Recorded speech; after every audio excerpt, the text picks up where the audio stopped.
Assalamualaikum warahmatullahi wabarakatuh. Alhamdulillahirabbil alamin. Allahumma shalli wa sallim ala sayyidina Muhammad ibn Abdullah wa ala alihi wa ashabihi ajma'in. Amma ba'du. Alhamdulillah, segala puji hanya milik Allah yang menciptakan langit dan bumi dan apa-apa yang ada di antara keduanya. Salawat dan salam kita aturkan kepada baginda Rasulullah sallallahu alaihi wasallam. Allahumma shalli wa sallim wa barik alaihi wa ala alihi. Baiklah penonton sekalian yang dimuliakan oleh Allah, saya prihatin terhadap tenggelamnya kapal selam Kri Nanggala 402 yang terjadi di Bali baru-baru ini. Jadi video ini saya buat tiada lain karena kepedulian saya terhadap awak kapal yang berada di dalam kapal tersebut. Kalaupun ada kebaikan itu datangnya dari Allah Subhanahu wa taala, kalaupun tidak, itulah kekurangan diri saya. Tapi saya melalui video ini ingin membantu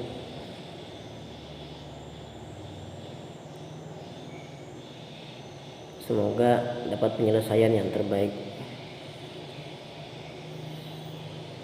Jadi awalnya saya melihat itu timbul di beranda YouTube milik saya.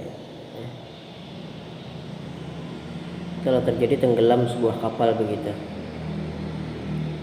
saya tercengang ya. Kemudian saya cari di Google berita tentang peristiwa tersebut. Ternyata itu terjadi pada hari Rabu yang lalu.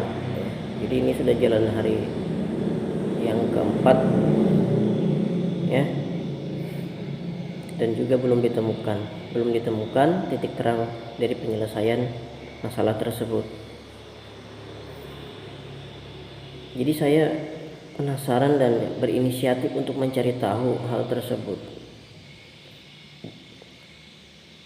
Memang apa yang saya katakan ini tidak bisa, jangan diambil 100% ya. Apa yang saya katakan ini benar. Karena saya untuk pencarian benda-benda yang seperti ini belum pernah. Tetapi biasanya saya gunakan metode ini gunanya untuk melakukan pengobatan ya.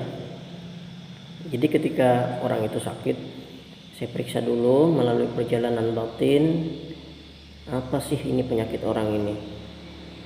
Dan yang sebelumnya terjadi ada, cuman belum sempat saya ceritakan di YouTube, tentang orang yang kena guna-guna ya, tetapi saya jelajahi melalui perjalanan batin untuk menyelesaikannya. Nah, jadi kali ini saya melakukan perjalanan batin untuk mencari kapal yang tenggelam tersebut. Kenapa saya katakan tenggelam? Karena memang itu yang saya lihat ya. Jadi pada hari Sabtu saya melihat berita itu, malamnya setelah saya sholat, batin saya ini seperti memaksa untuk pergi ke situ ya. Jadi ketika batin saya berjalan itu, saya bukan berarti pingsan, tidak ya.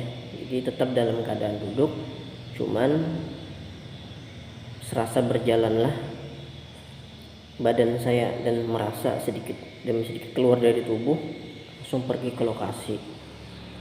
Nah, yang namanya perjalanan batin itu cukup cepat ya, seperti angin.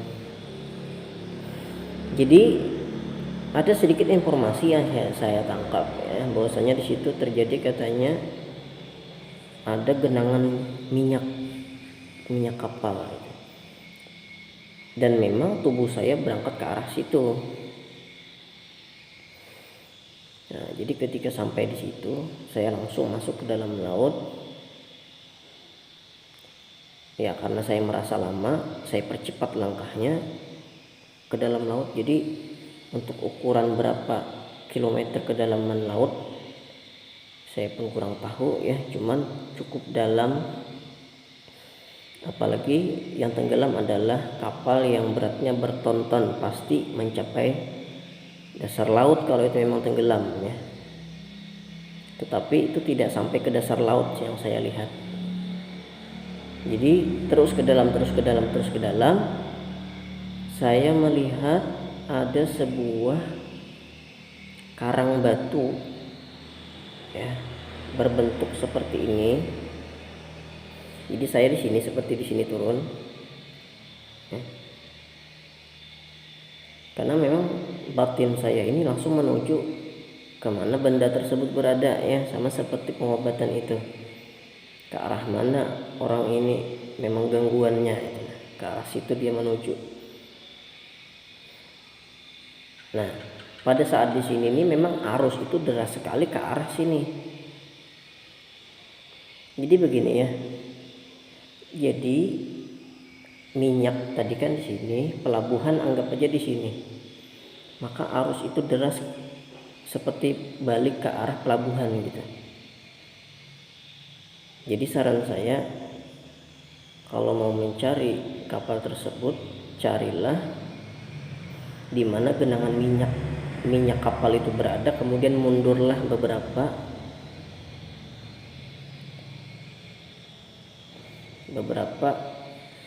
jarak ke belakang menuju ke arah pelabuhan gitu. Karena ketika saya tiba di situ, jadi gini ya, batunya begini, di bawah sini ada celah, kemudian ada batu lagi di bawahnya. Nanti saya usahakan saya gambar ya. Nah, jadi yang ini menopang, ada batu yang lain di sebelahnya sehingga bisa berdiri, sehingga terjadi celah di sini. Saya ke sini. Nah, ketika sini saya melihat di ujung di sini seperti ada kapal ya. Saya hanya melihat replikanya saja di YouTube ya, dan saya tidak ada koordinasi kepada siapapun tentang apa pakaian orang yang ada di dalam ini ya. Jadi saya menceritakan apa yang saya lihat. Ketika situ saya melihat seperti ada sebuah kapal, tetapi yang bercahaya hanya di bagian jendelanya saja. Ada jendela, kemudian berwarna putih, maksudnya pencahayaan di situ ada di ruang utama saja lagi ada. Ya, kemudian saya turun ke batu, bahkan saya merasa batunya itu gimana itu bentuknya ya. Saya coba melangkah, bukan terbang, melangkah. Kemudian saya coba masuk ke dalam itu kapal. Nah, di dalam kapal itu saya melihat ada beberapa orang, hanya berdua yang masih hidup ya. Maksudnya yang terlihat. Soalnya saya tidak masuk lagi ke ruangan-ruangan yang lain ya, hanya di ruang utama situ. Karena di situ ada alat-alat untuk pengendalian kapal ya. Jadi yang saya lihat itu ada seseorang yang berdiri besar, lumayan gendut orangnya, berpakaian putih, celana hitam, bajunya dimasukkan ke dalam celana, pakai pending gitu, pakai dasi, dan pakai topi. Topinya itu seperti topi paskibra ya, tetapi di tengahnya kosong, hanya sejenis kain yang berlipat gitu. Entahlah itu benar atau tidak ya. Itu di bagian situ. Kemudian ke bagian situ saya melihat ada seorang perempuan sedang duduk seperti ini ya, dengan tubuh yang lumayan kurus, dengan wajah ketakutan. Sedangkan di hadapannya itu ada seseorang yang terbaring di tengah. Entahlah itu hidup atau pingsan, Allahu a'lam ya.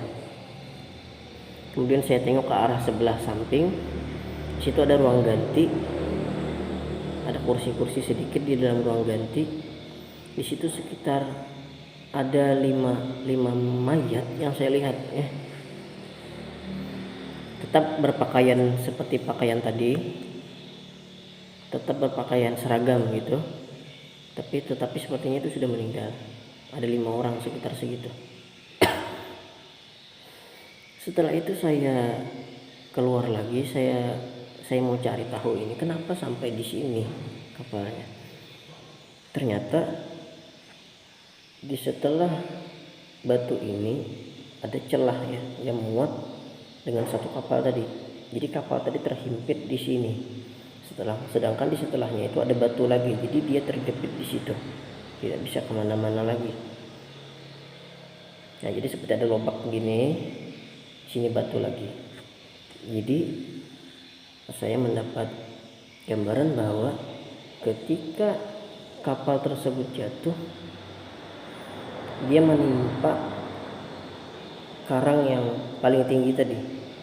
Karena arusnya deras ke arah sini, kembali ke arah pelabuhan, maka terbalik-baliklah kapal tersebut beberapa kali, ya mungkin 7 kali ya, sehingga sampai ke lubang tadi dan tidak bisa apa-apa lagi. Kemudian saya cari tahu lagi apa yang menyebabkan kapal tersebut bisa tenggelam, apakah ada kerusakan. Ternyata saya melihat bahwa tabung tangki minyaknya itu memang retak dari awal ya.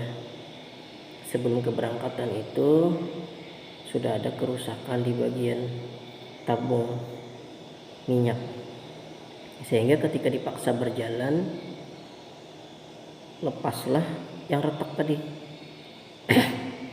Nah, jadi sekitar anggap jak kotak tabung minyaknya, kemudian dia retak seperti ini di ujung, lepas itu habis.